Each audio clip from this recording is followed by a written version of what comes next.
Zemor LeDavid, Adonai roi lo exar.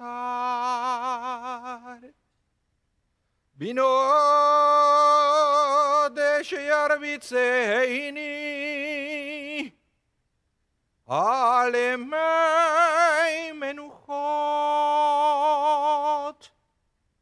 yena aleini. נפשי שובב יענכני ומגלי צדק למען שמו. קם כי אלך וקיצל מוות, לא ידע רע כי אתה עמדי. שבטיך ומשענתך המה ינחמוני. תערוך לפני שולחן נגד צורריי.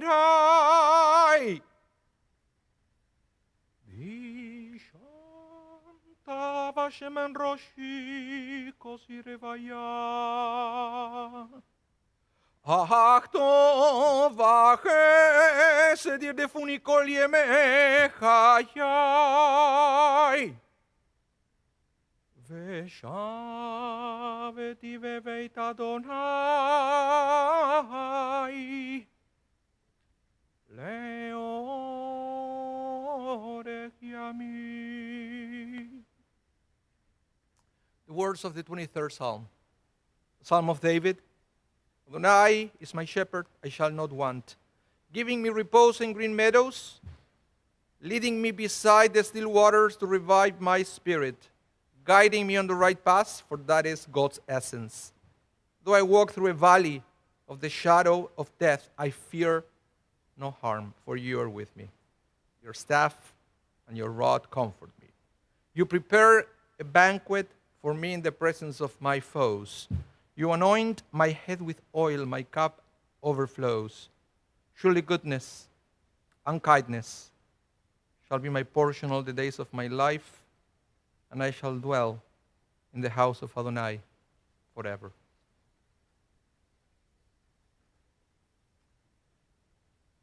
Good afternoon, everyone. Welcome. All of you who are here in person. We also welcome everyone who is watching online. And for those watching online, just a reminder that we have a chat feature active. Any message you type there, any message of condolence could be read by the family. Afterwards, it stays in the stream, so feel free to use it as a means to express condolences and pay tribute. My name is Rabbi Aníbal Mas, and I will be officiating the funeral service for John Statham of blessed memory. John was also known to the Jewish people by his Hebrew name, Yohanan Uri ben Abraham Vesara Zichrono Livracha. The son of Arthur and Judith Statham of blessed memory, beloved partner of Richard Yaffe for some 22 and a half years. The brother of Margaret Stewart, Francis Statham and Esther Phillips, Claire and Jeff LeBain, and Robert Statham. The father of Anthony and Elena Statham and Alexandra Bolton. And the grandfather of Oliver and Theo. John passed away peacefully at home, surrounded by family, embraced in love, after a short illness on February 2nd at the age of 71. Rabbi Shimon taught there are three crowns: the crown of Torah, the crown of priesthood, and the crown of monarchy. But the crown of a good name outweighs them all. John excelled in many areas. He was kind, intelligent, gentle, a good parent, a good partner. But above all, he was a good man and leaves behind a good name. As I mentioned at the beginning, John also had a Hebrew name. He wasn't born with that name, but it was a name he had an opportunity to choose. Choosing a Hebrew name is significant. In Judaism, a person's name is not a mere label. It expresses the essence of the person. Sometimes the letters that make up your name or its sound and its meaning are descriptions of your Jewish soul. Jewish mysticism teaches that we are given temporary prophecy to choose the right Hebrew name. A certain name can suddenly grab you, but it can gradually grow on you. It is divine inspiration that leads you to find the name that belongs to you. John chose the names Yohanan and Uri. The name Yohanan is formed by two Hebrew words, Yo, which is one of the names of God, and Hanan, from the Hebrew word chen, meaning grace. In other words, Yohanan means grace of God. The concept of chen, the concept of grace, is a reference to the giving without expectations of any retribution. Giving freely, giving to everyone without calculations. Quality, as you may know, was present in John's life. The second name John selected, Uri, comes from the Hebrew word or, light. Uri means my light. And as we will hear in a few minutes during the eulogies, John was a source of light to so many people. I actually met John for the first time many years ago, but unfortunately, I never had a chance to have a serious, deep conversation with him until more recently, when he and Richard approached me to formalize John's desire to join the Jewish people.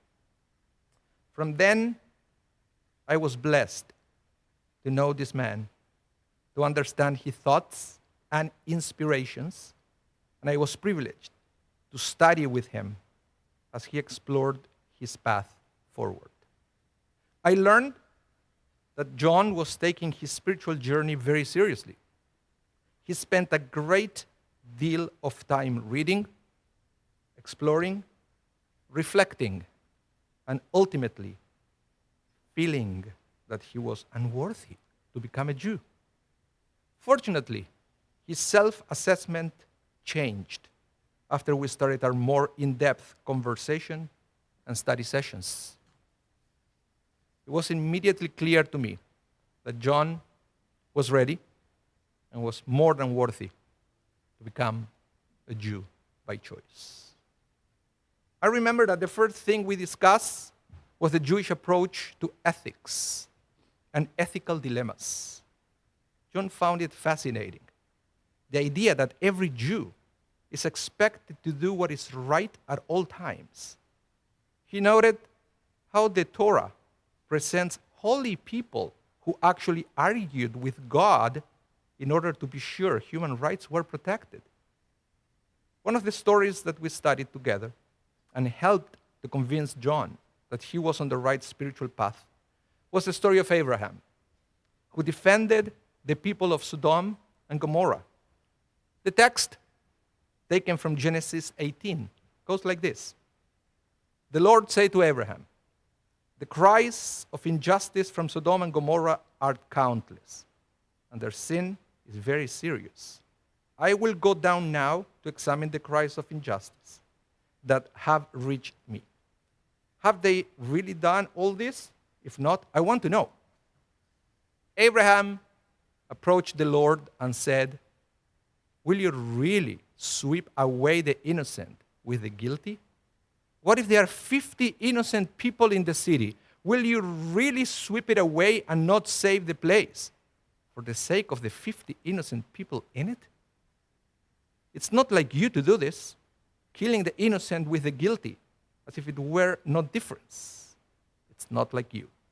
Will the judge of all the earth not act justly? Then the Lord said, if I find 50 innocent people in the city of Sodom, I will save it because of them. John found it remarkable and difficult to believe that Abraham, a holy man who just had a close encounter with God, instead of enjoying that religious encounter, starts arguing with God on behalf of all that people. John always thought that if you were a religious person, you could never challenge God. Now in his 70s, he realized that what he knew his entire life was central to the core of the Jewish faith, that every person has a responsibility to do whatever they can to protect the innocent, to protect those without a voice. Abraham struggled when he experienced other people's suffering. So did John. And so, it would happen. A man who thought he was unworthy to become a Jew, moved by the beauty of Jewish practice, became Yohanan Uri. There was so much he wanted to do as a Jew. He wanted to stand in front of the ark. He wanted to hold the Torah.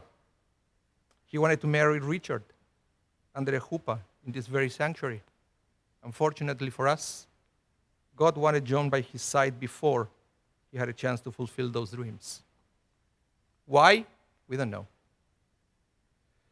But there is something that I learned long ago, is that we should never put a question mark where God put a period. One day, when we leave this world, we will have all the answers. Today, all we can do is to find comfort in the beautiful memories John leaves behind. To remember and honor John, we will continue now with words of eulogy for people who knew John, as a way to understand that not everything is gone after our bodies die.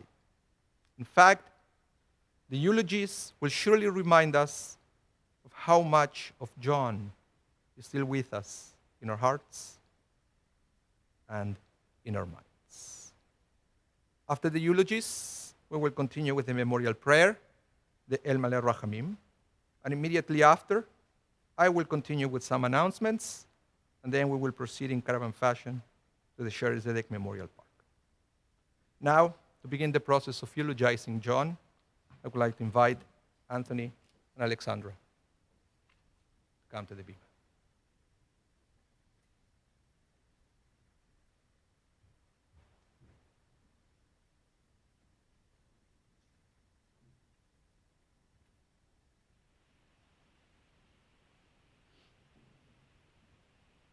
Thanks to everybody for attending the service today. I also want to say a special hello to my partner Elena and to John's 2 grandchildren.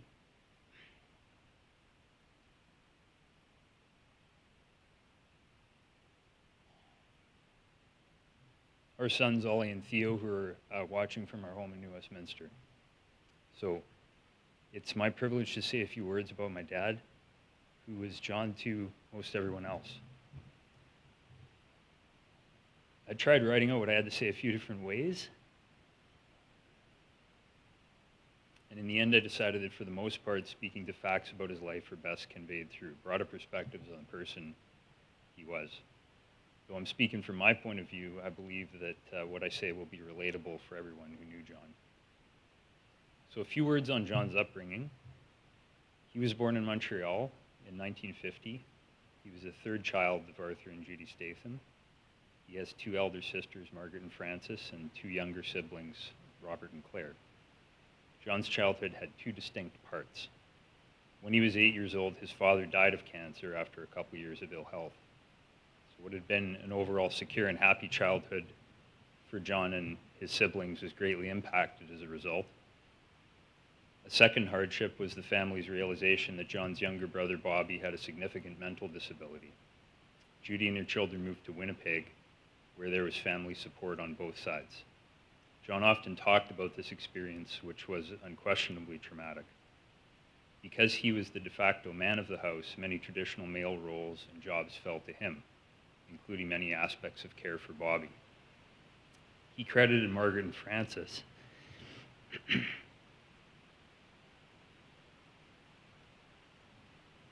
in great measure for their friendship and support to him getting through his school years and early adulthood.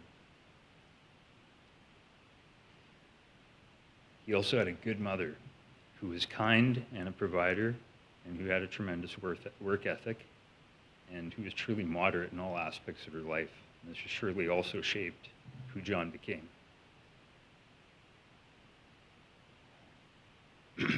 When people talk about who John was, a theme that always comes up is his wisdom. Now, you would hope that someone with the sheer volume of literature and philosophical texts in English and French in their home, wouldn't be a total flake. All the books he read probably helped, but I think wisdom came to him naturally too. I think people who didn't even know him that well saw the wisdom in him. And as a result, he was often someone who people would open up to or turn to when they needed someone to listen. When I was young, I remember family, friends, and even near strangers calling or dropping in sometimes to talk about him, to talk to him about difficulties in their lives or how they were feeling. He always did his best to give space for those conversations. I could tell that he believed that it was the right thing to do. Growing up, I obviously had the benefit of being around him a lot, and he was always there to talk when I needed to work out a problem I had. In adulthood, I can think of a few key instances where I needed some good advice or some timely support, and he was there, steady and even. I believe that in every conversation I had with him in tough times, I either came away feeling better or like I had better clarity on the problem, or both. Anecdotally, since he loved to walk, we would often walk and talk for serious conversations, which was another wonderful layer of his counsel. I expect that what I've described resonates with a lot of people here today. Another theme about John that always comes up was his calmness. He considered his words and articulated his thoughts or advice in a way that was inherently calming. In a crisis, he always had a unique ability to be a quiet, steady presence, while at the same time stepping up for whatever tasks needed to be done. By the time I was in my teens, I think he had had a lot of practice at this, which is why he was so good at it. Part of that had to do with the circumstances of his upbringing, but he had other experiences to draw on as well. When I was 9 and when Alexander was 2, John separated from our mother, Anne. There eventually came a time when I had 2 young children myself, and I thought about how difficult it must have been for him at times in the early days of being on his own. I asked him how he got through it, and he said that when he felt overwhelmed, he would say to himself, "Okay, what's the next thing that needs to be done?" and would proceed on that basis to get through a day or a stretch of time. I try to practice that myself now. In any case, others always saw the quality of calmness in him too. I have a friend who, on the balance of things, wasn't close to him, who nonetheless concluded that if the world were to end, she would want John Statham to be the one to break the news to her. I understand what she meant by that.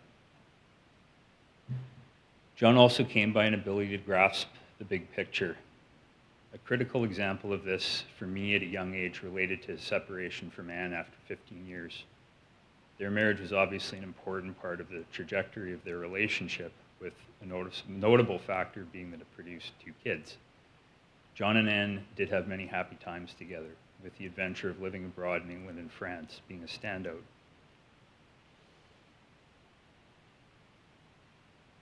When it came to maintaining a relationship with Anne after the separation, John modeled acceptance, support, and respect. This was certainly to our benefit. John and Anne stayed friends, and over the years, our collective family has been able to share and enjoy time together for events both big and small. I'm grateful to him for doing his part to see that through for my sister and me. The post-marriage and pre-Richard phase of John's life is one that Alexandra and I might be able to best speak to in many ways, after John himself. For me, most of this time was in my teens. We used to watch a lot of sitcoms and sketch comedy together. One of our favorite shows was The Kids in the Hall, which had a memorable sketch called He's Hip, He's Cool, He's 45. The character was absurdly pretentious, and Dad thought it was a riot, and it was a favorite of his to mimic. He probably didn't see it in himself, but at his midlife stage, John was a hip and cool dad without even having to try. First of all, he chose Wolseley as his neighborhood, which is an essential component. And beyond that, he shared his interests in music, art, ideas, and current events with us. He cultivated different groups of friends that brought varied and positive energies into our lives. Moreover, though, he created a stable and safe environment for us in his home and made it a place we wanted to be.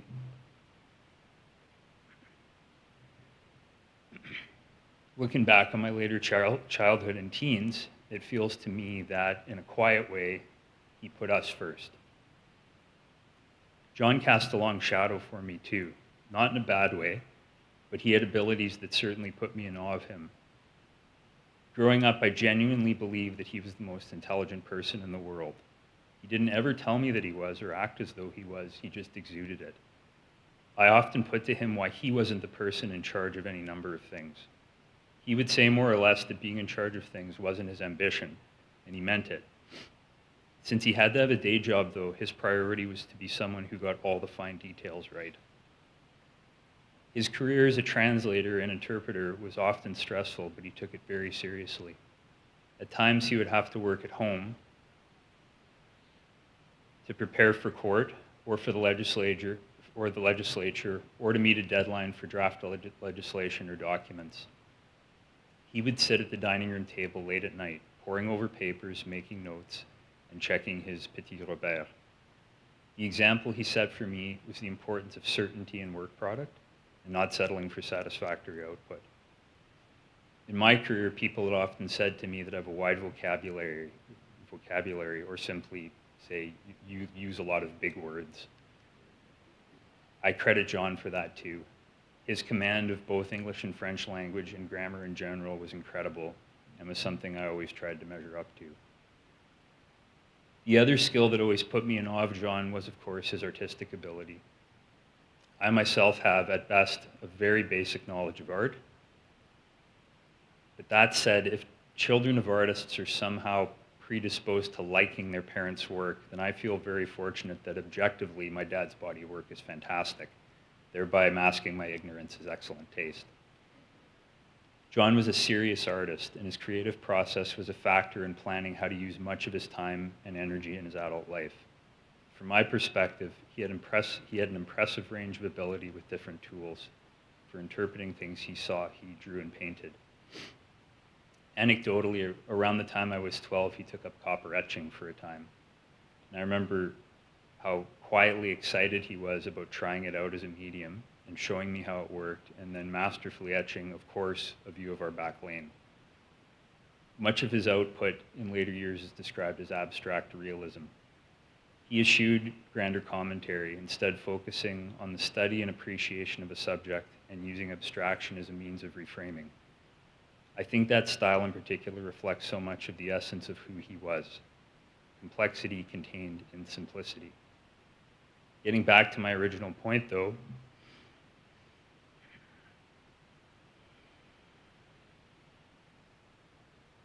I always felt so proud to tell people that my dad was an artist. And it's been my privilege to speak on that sense of pride as far back as kindergarten.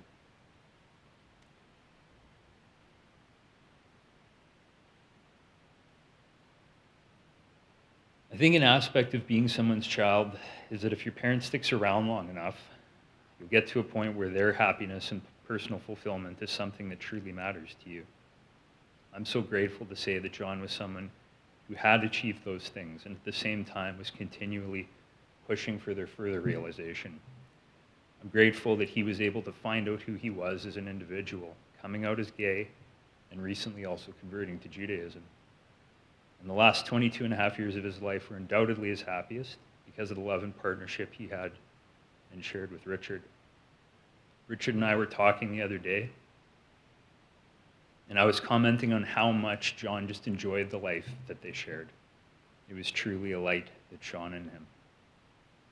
Again, speaking from the standpoint of being John's kid, it feels so good to be able to say something like that and know that it's fundamentally true. I'm grateful also to John for partnering with such a wonderful person. My sister and I gained another parent who's been so important in our lives.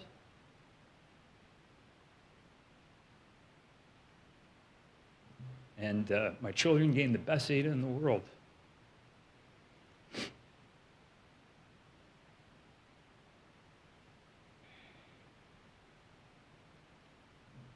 John's grandchildren loved him too. I do wish they could have had a bit more time with him. Ollie is 10. He recently got a smartphone, and in the past weeks, he's had some quality FaceTimes with Grandpa and Zeta, which he's been able to add to his catalog of memories. Dio is 6, and a while back explained the quandary of recent circumstances in perhaps the best terms. But if Grandpa dies, I will miss him. It's true. We will. We're so lucky, though, that he was someone who left behind so many beautiful things, literally on our walls and figuratively in innumerable ways. Thanks again.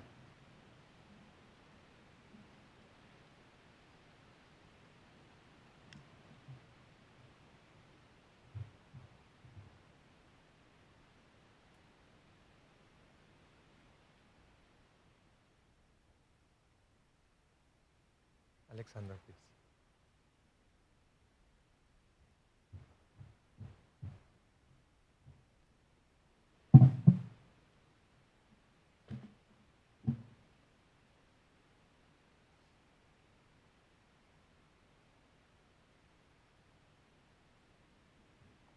Thank you all for being here today, in person and on the live stream, to pay your respects to John.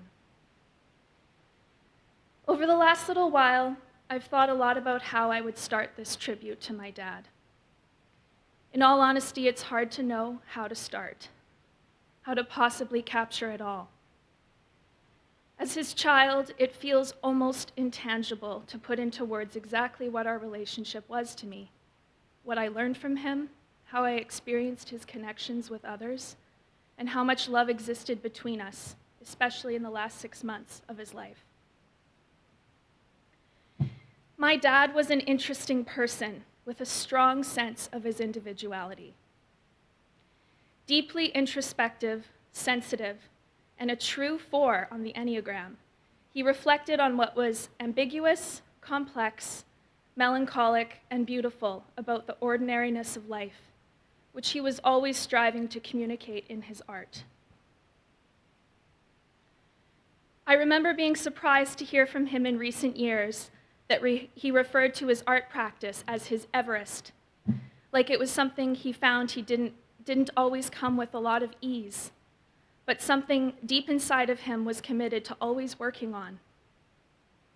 In his most recent show last spring, he told me that in some of his pieces, he felt he achieved a degree of fluidity he had never felt in previous works, and it delighted me to hear that he felt this way before he died.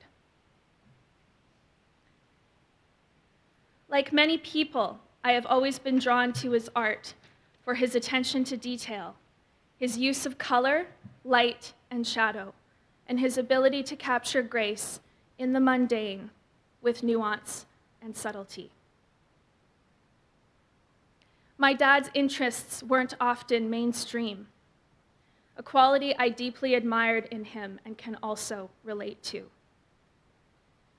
The objects, books, and art he kept in his house were often out of the ordinary, sometimes bizarre, and even a bit scary at times to me as a child. And I feel my brothers and my developing minds benefited greatly from exposure to his lifestyle and his things while we were growing up. Never one to shy away from dark humor, for many years my dad kept a meter-high doll on the staircase we affectionately called Dolly. Dolly eventually got downgraded to the basement, but when I was old enough to be on my own at home, we would sometimes joke together, "You're never alone with Dolly." He loved telling a story of our Sears family portrait, where the three of us decided to wear dark blue and black, much to the startled surprise of the photographer. Sensing she thought we were like the Addams family brought him much joy. Another fond memory over several summers was spending time on the beach with family friends where, with the riveted attention of everyone on the beach, my dad would create impeccable, life-size mummies with sand over the course of many hours. The sounds of classical music, jazz, and pop favorites such as Peter Gabriel, Prince, U2, and Steve Winwood, along with the smell of his perfected ginger snaps on a winter's night, are cozy memories of his house.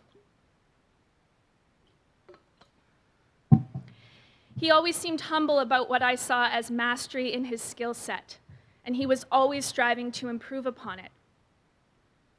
In addition to his art practice, our dad thrived when studying French in his late 20s.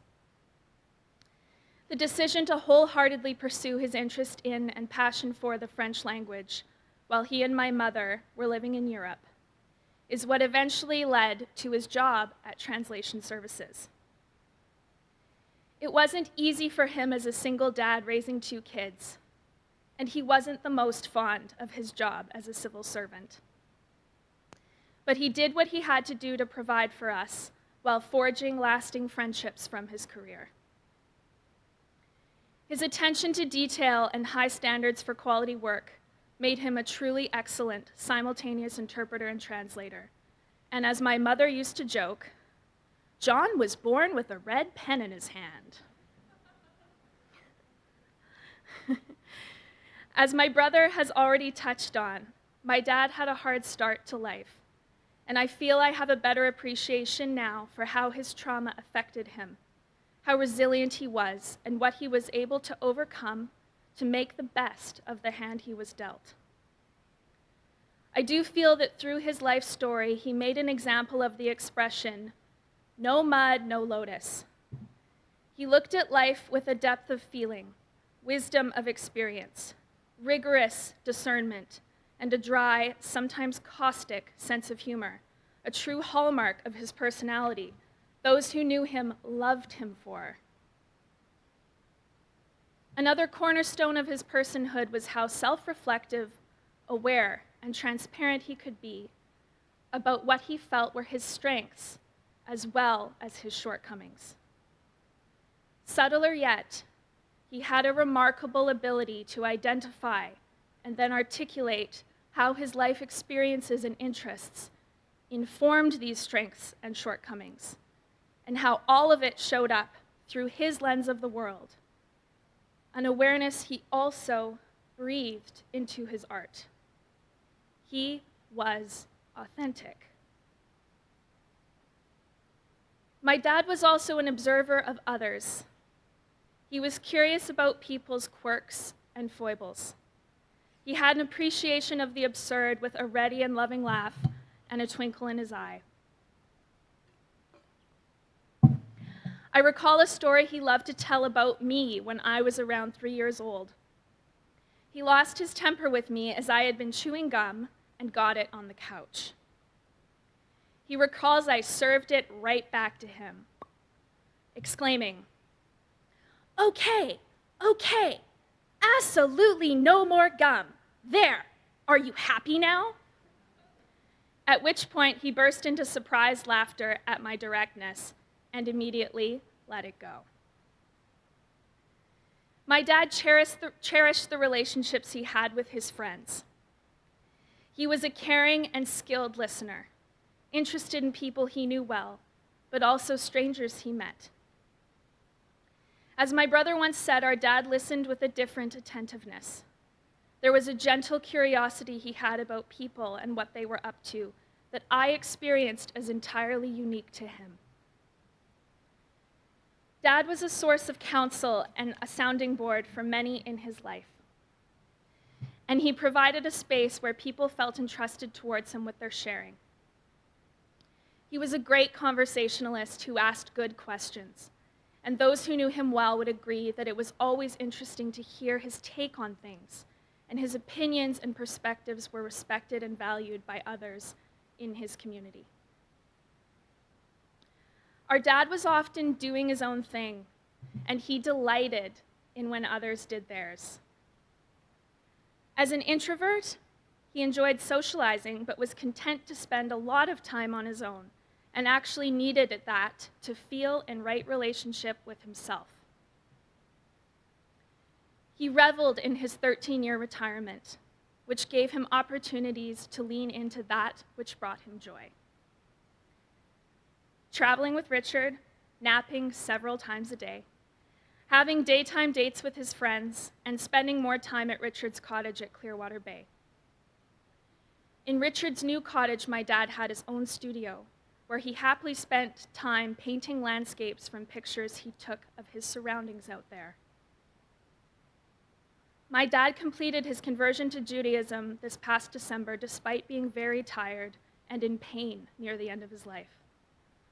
He expressed how aligned he felt with the teachings and values of Judaism, and it's inspiring to me that he remained true to himself and managed to complete his conversion during such a challenging time.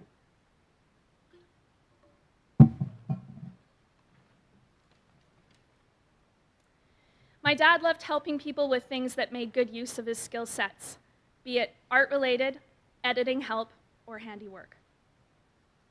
Once while I was an undergrad, he spent many hours over a weekend with me at his downtown studio, painting a large piece of canvas for an assignment I was doing in an acting class.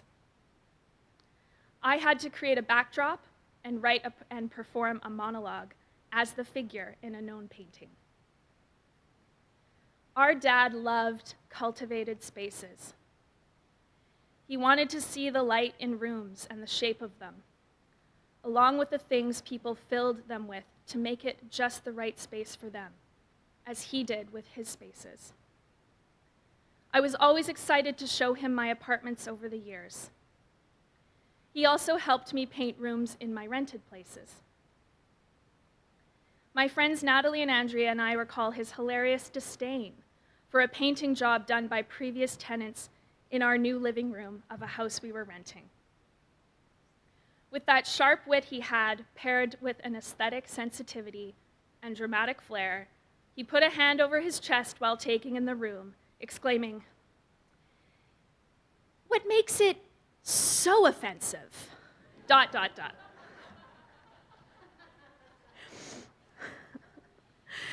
He was so happy for me when I moved to Montreal for grad school, and when I became ill with appendicitis, having only been living there less than a month, he flew out to care for me after my surgery, hung pictures, and bought items I needed.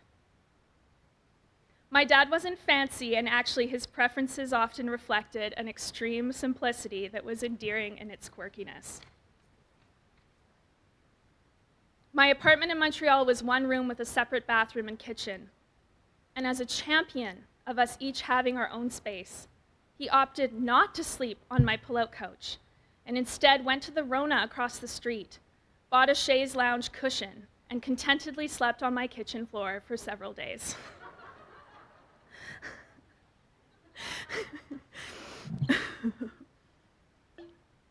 Recently, I lived with my dad for 2 years.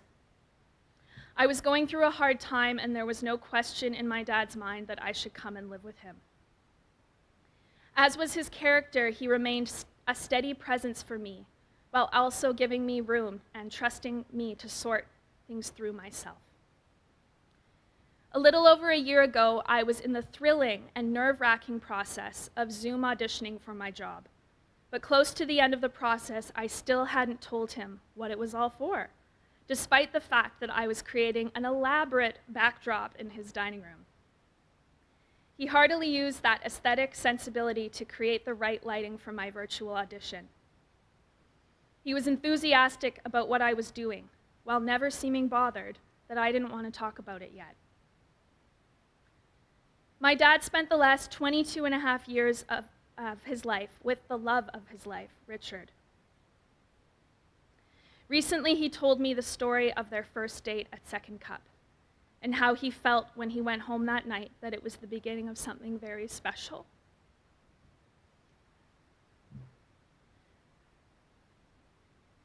My dad and Richard were the greatest of companions to each other. They enjoyed a similar sense of humor and spent time traveling, going to the theater, art galleries, events, dinner parties, and dock dates with friends at the lake, always gathering each evening for their dinner and downtime together at Richard's condo. They were beamingly proud supporters of each other's artistic pursuits, notably my dad's 4 most recent art exhibits and Richard's outstanding performances in the Manitoba Bar Association productions of Cabaret and La Cage aux Folles.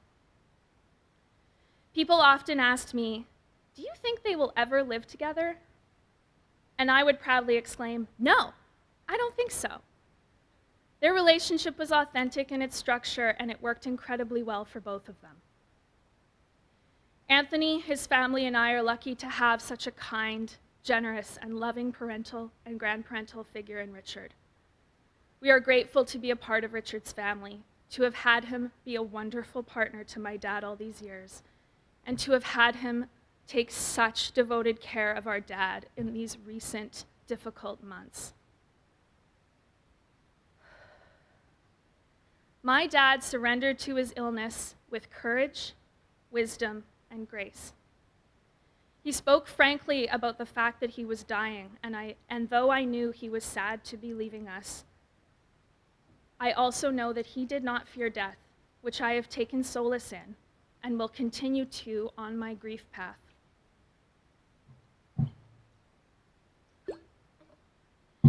My dad often spoke about wanting to make a contribution in the world, to be of impactful use to society, and to defend and fight for those who felt they didn't belong in the name of the greater good.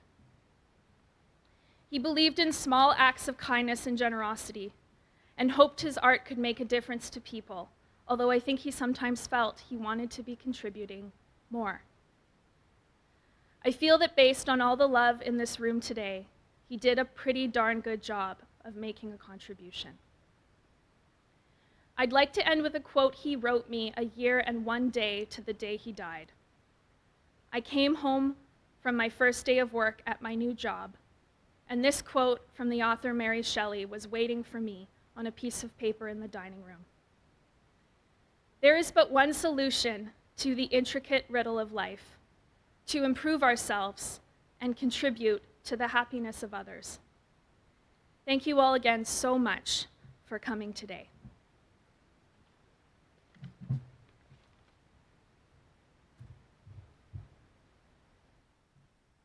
Thank you so much, Anthony, Alexandra, for sharing those beautiful memories, John, with all of us. Now, I would like to invite come to the microphone John's friend, Tom Lavat.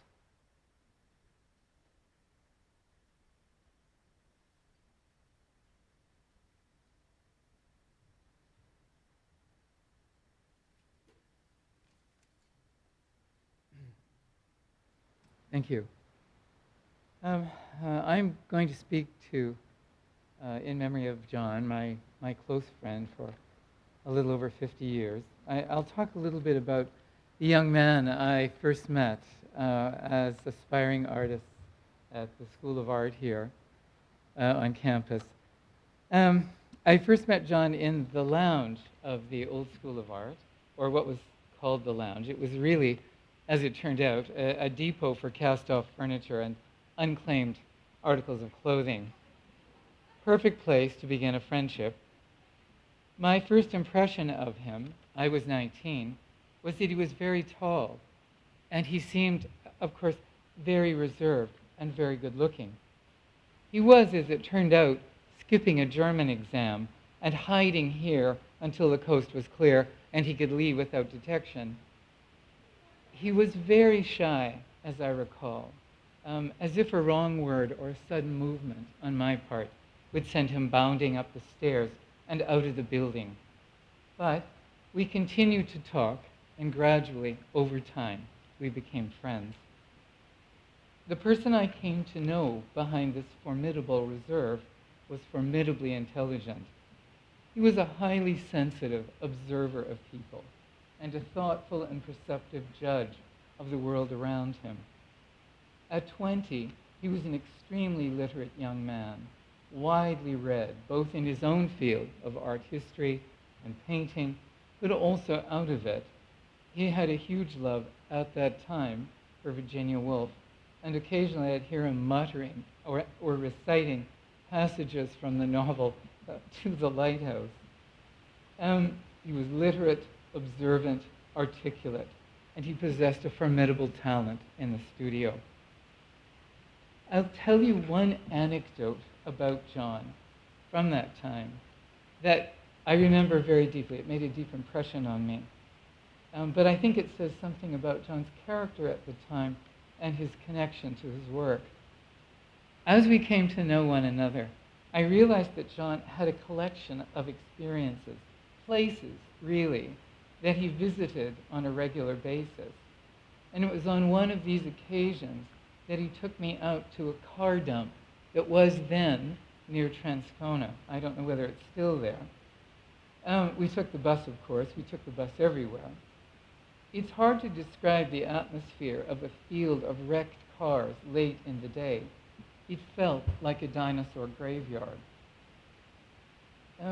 There were piles of wrecked, rusting hulks set in a field of debris that seemed to go on forever.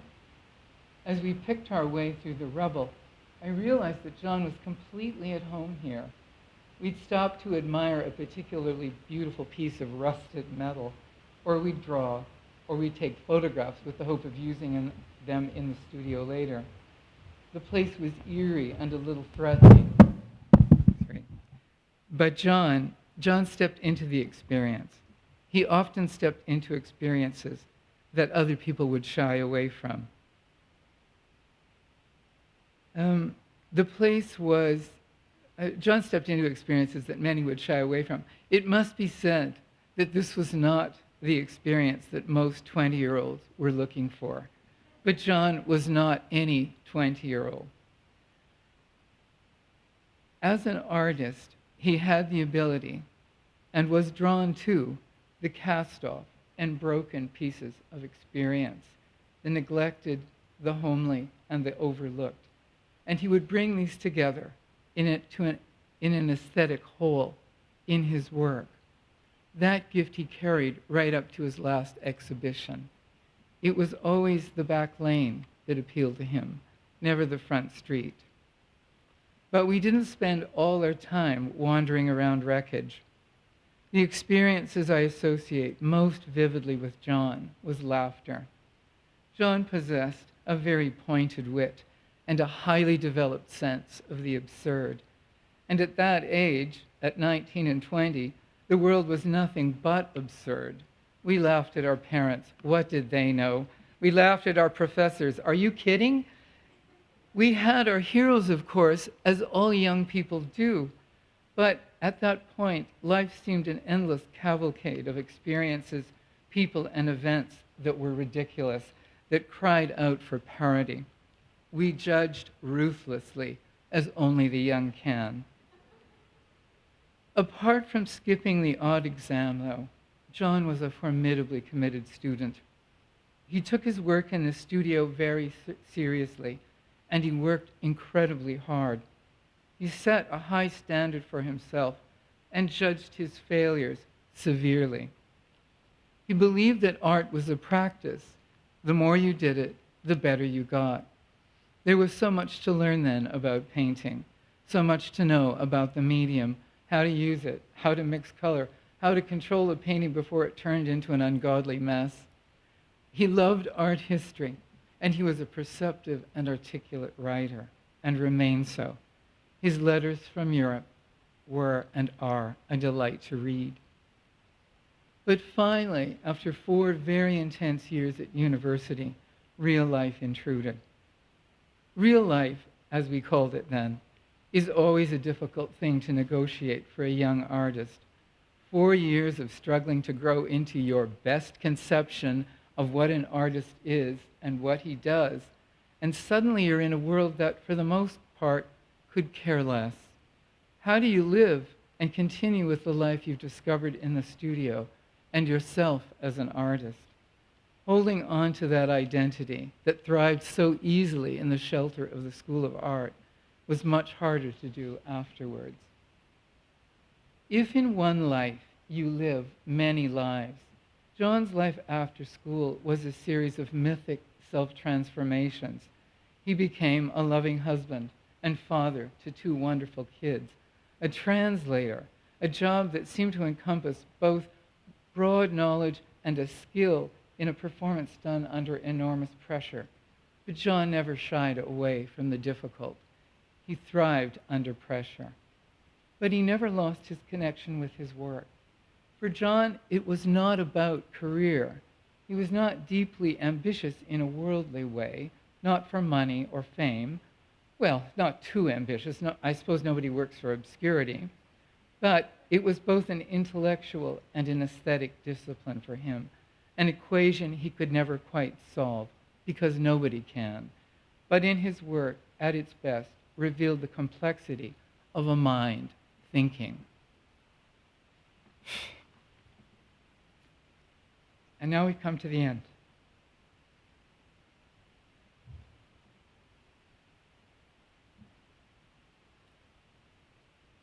After the diagnosis, and we'd given up any hope for a miracle, that some benign entity that would remove this burden we were required to carry, we would continue our meetings, our regular meetings, and talk.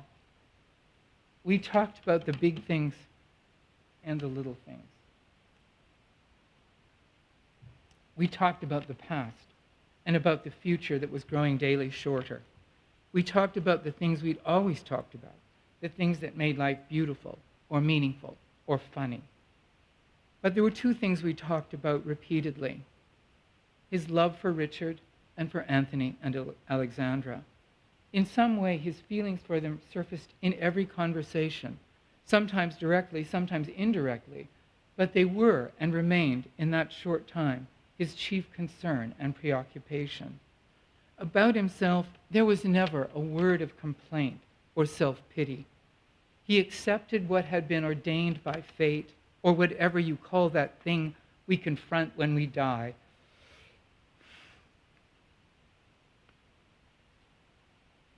That thing.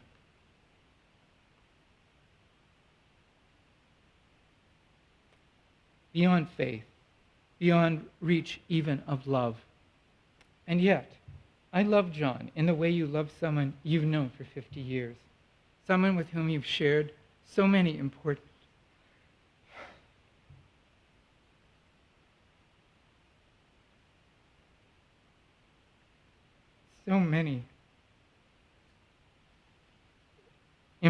elements in your life, for whom and with whom the world is a shared understanding where so much is known and so little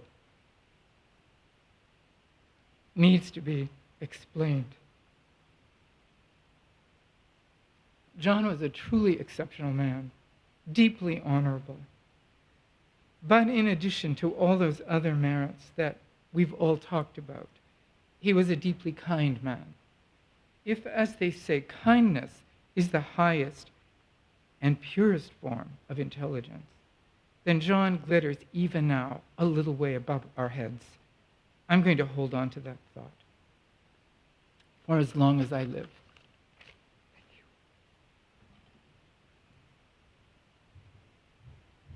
Thank you. Thank you so much, Tom.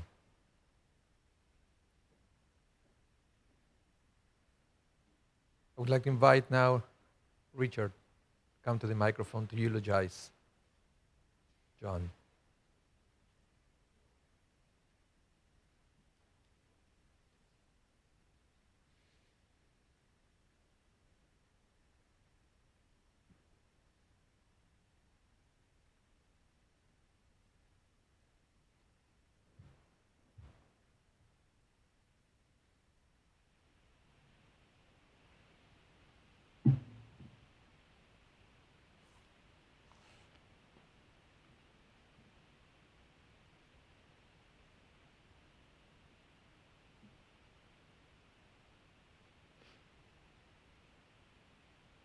The difficulty of this moment standing before you today, as I am about to eulogize my beloved partner, John, is exacerbated by the fact that this is quite possibly the first time in over 22 years that something I write will not be vetted, revised, re-vetted, and re-revised by John.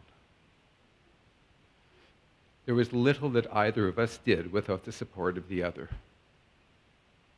And it was that mutual respect and collaboration that was at the core of our relationship, along with a serious dose of love. On the door to John's Albert Street studio, for all the years I've known him, has hung a bulletin board onto which were pinned favorite family photos, a few art exhibition opening invitations, and assorted clippings containing quotes, two of which for me capture the essence of John Statham. One from George Eliot says, "It is never too late to be what you might have been." Instead of seeing his retirement from his interpretation career as an entree to a life of leisure and contentment, John approached what was to be this next chapter of his life with great enthusiasm. Although he had maintained a studio downtown and in his home throughout his government career, it was this new freedom that he saw as an opportunity to spend hours in the studio every day, pushing the bounds of his art, experimenting with media and process, and exploring new approaches.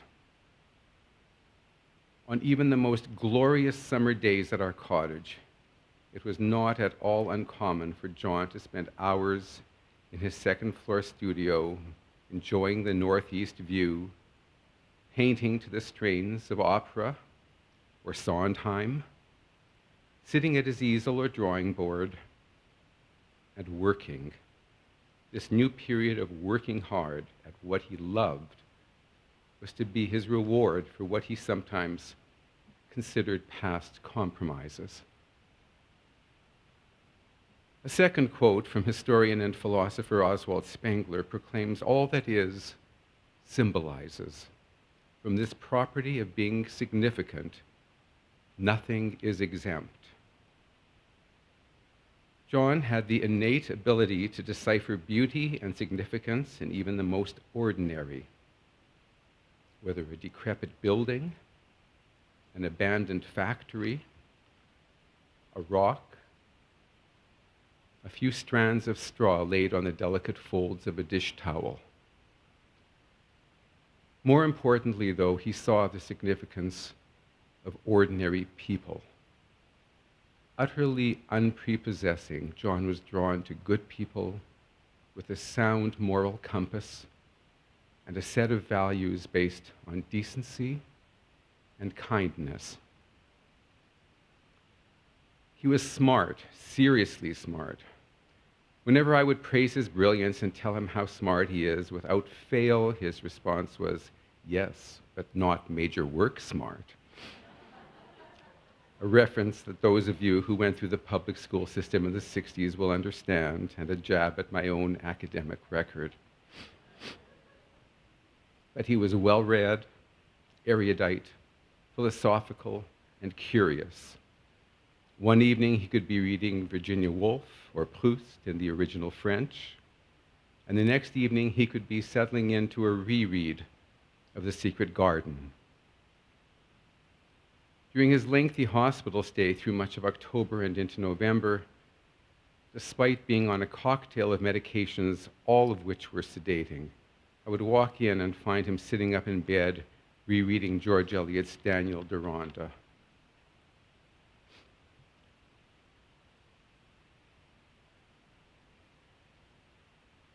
Our life together began as the result of the intersection of John's career as an interpreter and mine as a lawyer. He loved when people asked how we met. And over the years, we together honed an unscripted but carefully crafted and quite funny two-hander about how we had met at an art auction in the early 80s, thanks to his lawyer, big sister Frances, Several encounters at Eaton's over the years where, quite honestly, I had no idea who he was, followed almost 2 decades later by a series of chance meetings at the Winnipeg Art Gallery's exhibit, Art in the Age of Van Gogh, while I was WAG board chair. Again, because our encounters were often separated by years, and owing to my own ineptitude, I usually wasn't able to remember who this fellow was. The pièce de résistance, and I can hear John correcting my pronunciation, was in 1990 at an artists' forum that I had convened at the WAG while board chair. I asked all 115 artists present to introduce themselves for the sole purpose of learning the identity of that gorgeous guy in the back row who had come over to say hello. It was difficult not to fall in love with John. He was gentle, warm, with a subtle sparkle in his blue-green eyes. He had, as one friend puts it, a quiet, delicious wit, and he was charming. How often I joked with him that I'd have to begin looking over my shoulder when we would hear about a newly widowed or divorced Jewish woman. His response was consistent. "Richard, you are the love of my life." It was during a conversation in the middle of the night, the very early hours of January the 28th, when John asked if I thought I'd be able to speak at his funeral. I teared up, but we talked about how I had mustered the courage to eulogize my mum and even chant at her funeral in the depths of my grief then.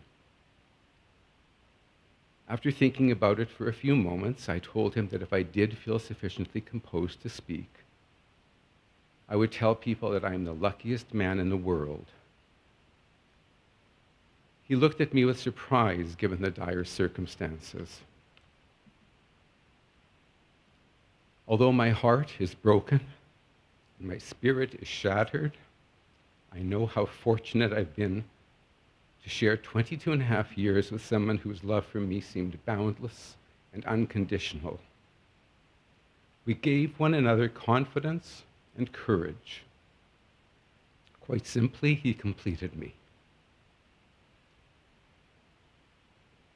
John began talking about converting to Judaism quite early on in our relationship. While at the cottage for almost 5 months during COVID in 2020, we began live streaming services. He listened to podcasts and sermons.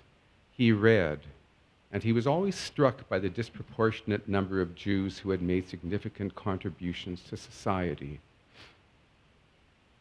It was the concept of tikkun olam in particular that resonated, literally repairing the world, but a concept which over the years has evolved to refer to the pursuit of social justice, defined by acts of kindness. On July the 7th, 2021, as we sat quietly in my car in front of the hospital after receiving the official diagnosis, John turned to me and said, "I'd like us to make a pledge. Laughter every day, tears as needed." I'm not sure either of us kept our pledge fully, but we sure tried our best. So often, and particularly while ill, John would say to me, "Look at what we've accomplished together, what we've built. We can be proud. We've got it going on." Together we confronted the reality of his illness, and although it sounds like a cliche, it brought us even closer together. We almost looked forward to chemo days for the uninterrupted 7 hours we had to talk, play the occasional game of cribbage, hold one another, and just be. Before I close, I want to thank all of you for attending, whether in person or via live stream. If you watched the live stream, please let me know.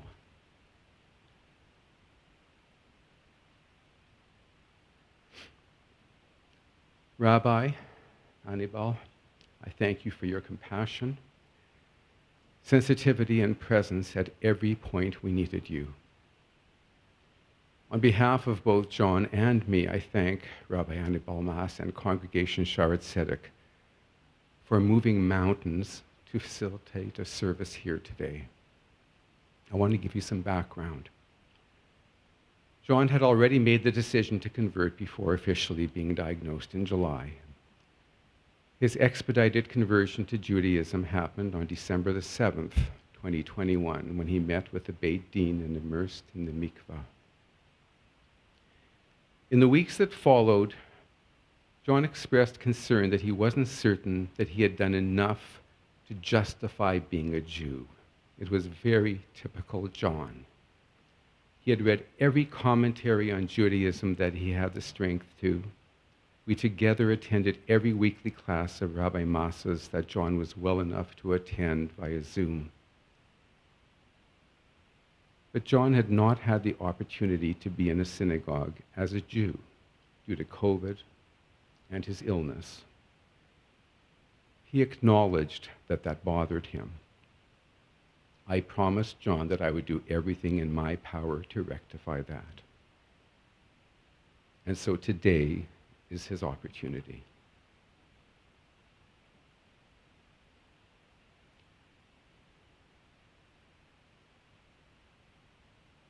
If John were standing here, he would end by quoting a brilliant philosopher, historian, or author.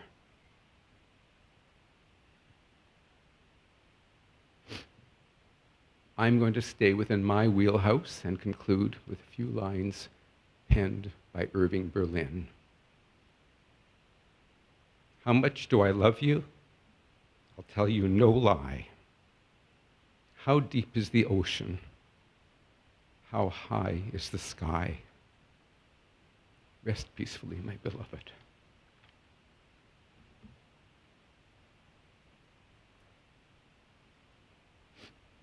Thank you so much, Richard, for sharing that with all of us. I'd like to invite everyone to rise now for the memorial prayer, the El Maleh Rachamim. El Maleh Rachamim Shachein Bamromim Hametzei Menucha Nechana Tachat Kanfei Ashchina Im Kedoshim Utahorim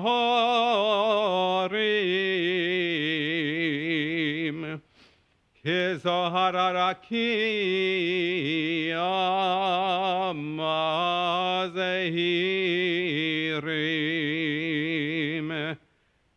Et Nishmat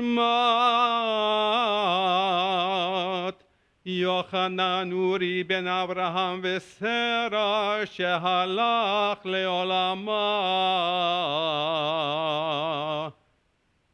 Al Harachamim Yastirehu Beseter Kinafav Leolamim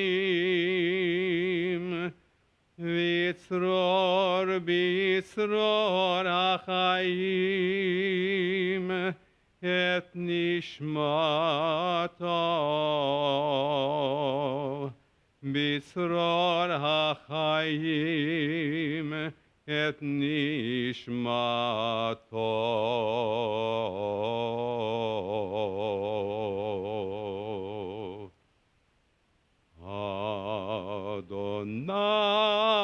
Adonai hu nachalato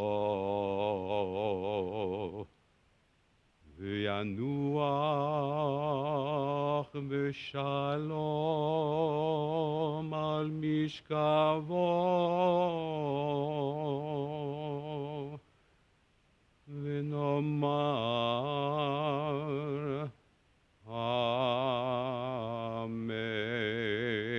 Amen. Amen.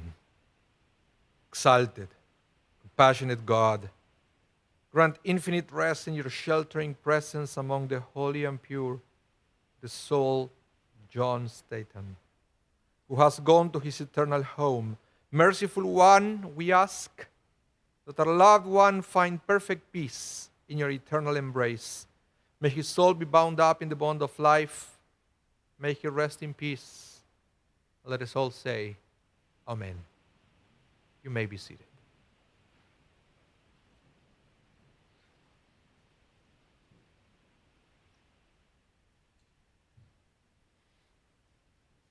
In a few minutes, we will proceed in caravan fashion to the Sherry Zedek Memorial Park.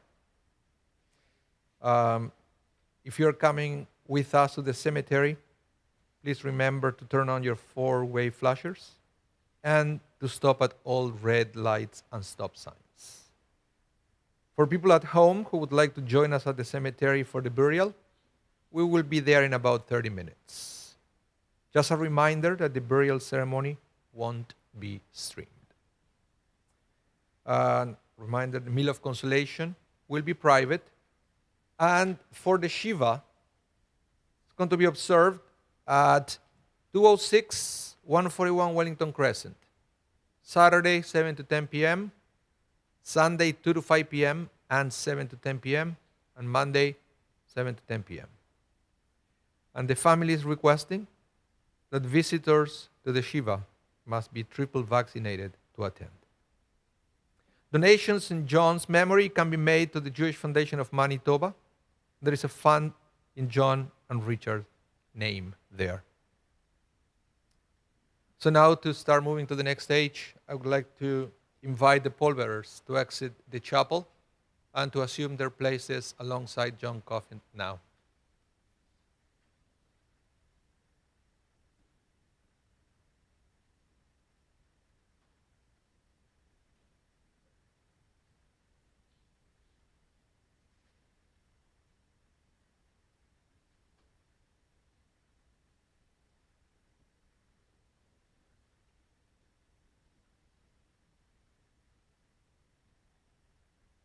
I would like to invite the immediate family to exit the chapel now and to proceed directly to their transportation.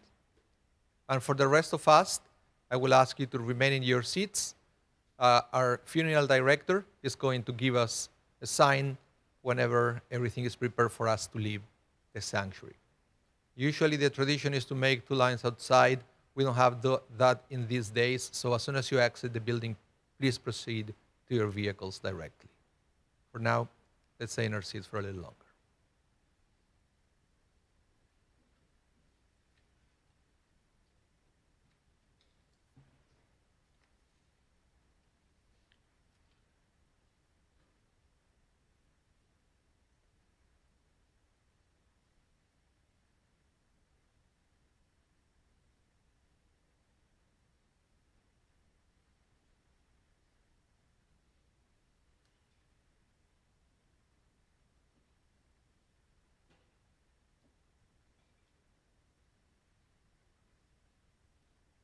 While things get ready, I would like to take this opportunity to thank Estelle Raver, our funeral director, for organizing everything, and to Marvin Polanski, our audiovisual director, for taking care of the sound and the stream.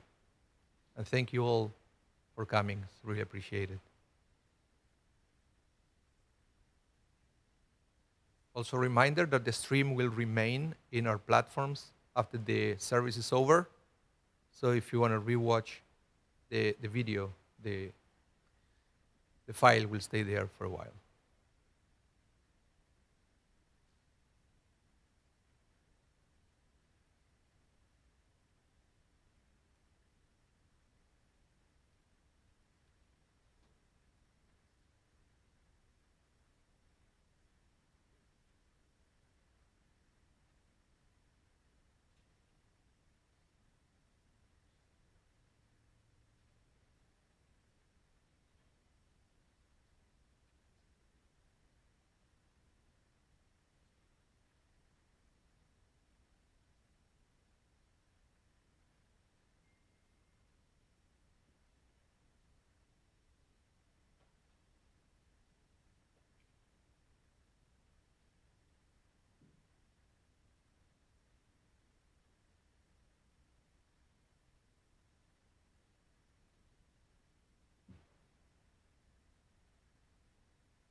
That's our sign. Thank you, everyone.